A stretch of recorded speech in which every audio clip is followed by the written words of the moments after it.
Bienvenue sur Bordeaux TV pour cette dernière émission, puisque c'est ce soir que se finissent les épicuriales pour nous en tout cas, puisque nous avons interviewé pendant ces 15 jours 15 chefs.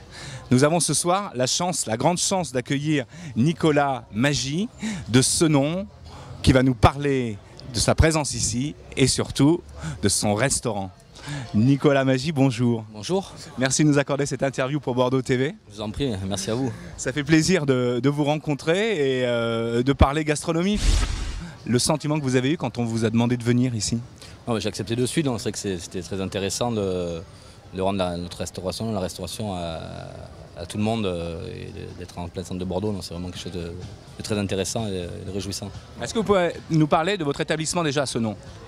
Le restaurant La Cape, on l'a créé avec mon épouse le 29 juillet. On l'a ouvert le 29 juillet 1999 sur le haut de Senon, dans le quartier de la Morlette.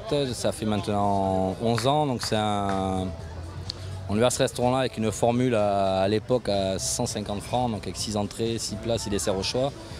On a connu notre première étoile Michelin en 2004, même si on ne s'y attendait vraiment pas, c'est vraiment été une surprise. Et depuis, depuis on travaille très bien, on est très fiers. Et on monte une brasserie courant route maintenant sur Senon aussi.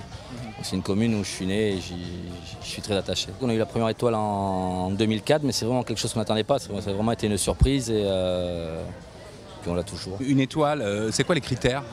Mais les critères, on ne les connaît pas nous-mêmes, donc c'est vrai que c'est compliqué. C'est disant que la première étoile, c'est la cuisine. On nous a toujours dit que la 1, 2, 3 étoiles, c'était la cuisine avant tout. Donc on jugeait vraiment la cuisine, donc on peut manger sur une toile cirée. Et dans un verre sans pied, il n'y aurait aucun souci. Si la cuisine mérite 3 étoiles, il y aurait 3 étoiles. Après, on a un peu de mal à y croire, mais soi-disant que les critères, c'est ça. C'est un ensemble de choses. C'est un ensemble de choses, je pense aussi. Ouais. Il paraît que vos idées vous viennent comme ça. C'est-à-dire sur une plage, par exemple, vous pouvez écrire sur un journal. Ça vous est arrivé d'ailleurs? Ça arrive comme ça arrive. C'est quand je pense à... Je peux me baigner avec mes enfants, jouer avec mes enfants, et quelque chose m'arrive de suite. Et je le marque et on parle dessus. Je marque beaucoup de choses et après on travaille un peu à l'envers tout le monde. C'est qu'on ne fait pas d'essai, on part sur une idée de plat, on met le plat à la carte et après le plat travaille à la carte. Et dès qu'on estime que le plat est fini, on le sort à la carte. Il n'y a pas de pesée, il n'y a pas de... C'est pas une cuisine très rigoureuse, c'est plus une cuisine d'artistes de minutes. On assaisonne, on voit, on goûte, on joue, on jongle. Ici vous êtes présent aux Étoiles d'Épicure. Vous allez nous présenter quoi comme repas? Donc ce soir, en entrée, on fait une entrecôte à la bordelaise revisitée. C'est un plat qu'on a fait déjà il y a 5-6 ans maintenant. C'est tout simplement une entrecôte de blonde d'Aquitaine, donc une belle pièce qui est dénervée, qui est dégraissée, qui est taillée en tartare, tout simplement, sur lequel on va uniquement assaisonner d'échalotes crues, une petite échalote crue, d'un petit peu d'huile d'olive, de sel et de poivre, uniquement. Après, on va faire un travail sur le vin, donc un miroir de vin, donc surtout sans ébullition, c'est une réduction de vin. Sans ébullition pour garder tous les propriétés organoleptiques du vin, donc ça c'est très important. Et une autre partie qu'on va gélifier, on va travailler l'échalote en glace, en crème glacée aussi pour amener deux jeux de texture totalement différents. Et le tout on va le faire fumer avec des sarments. Mais le but c'est vraiment amener de la fumée au produit et non pas de la cuisson au produit. C'est vraiment garder la texture de cru et d'amener le fumé. Pour le final on arrive vraiment à manger une entrecôte à la bordelaise, mais avec des textures totalement différentes, mais on retrouve le goût de l'entrecôte à la bordelaise. Et le plat d'après, on travaille un pigeon de chez Marie Le Guen, qui est entre Mussidan et Montpont-Lestérol dans le Périgord.